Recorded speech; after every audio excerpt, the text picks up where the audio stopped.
So I was born and raised in Detroit, Michigan. My parents are Ugandan immigrants. So my dad went to Western Michigan in the 50s on a scholarship, and then he moved back to Uganda where he taught, and at that time he met my mother, and they moved back permanently in 1969. So I have two older sisters, and we've been traveling since we were young. My first international trip was to Canada at the age of 4, and it sort of went on from there because my parents love to travel. They would even leave us home and go and travel with their friends.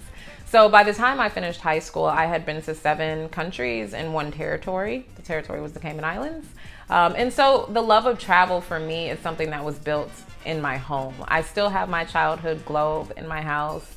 But you know, I grew up in a home with encyclopedias and atlases and things of that nature. So I was already exposed to the world by the time I left my parents' home. I feel like when people come to my house, it does feel like you're in the home of someone who's been to a lot of places. You know, now we're playing Fela. He's a Nigerian artist. I just was in Ghana in December and picked up some older Fela records when I was there. But other little things are like my childhood globe is still in my house. It's something that I love, something, you know, it's out of date, but it's something that I grew up with. I have my chalkboard wall, which has the name of every country that I've been to. So there's little things like that, even magazines in my house that I've been featured in, which just remind me of my journey. I love how I've curated it.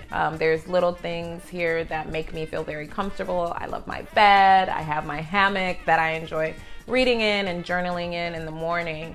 So it definitely feels like home, and in many ways it grounds me. It's interesting, in some ways my home is my vacation place. I spend a lot of times in hotels, obviously, in other people's spaces. It's interesting because for me, the idea of home is in people more than a space. It's the people who I have who come over to my home. You know, I'm able to sort of host them, and one thing that I love to do when I travel is buy alcohol. So I love making cocktails and serving wine and things of that nature in my space. I'd say in my life, freedom is the most important thing, and I think that living abroad for so long definitely redefined success in my life. I think growing up in the US, we have a very clear idea of success, which usually includes 2 college degrees, a dog, a partner, some kids, a house with a picket fence, maybe 1 or 2 luxury cars.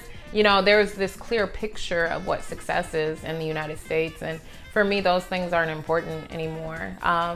And so I think I've definitely redefined what is important in terms of success. And for me, my success is rooted in my complete freedom. So that means like location independence. I can be anywhere that I want to be on any given day of the week. I can do whatever I want to do when I wake up in the morning. And if, you know, I decide I don't want to do something, then I won't do it. So for me, I feel like I'm successful because I have full control over my life.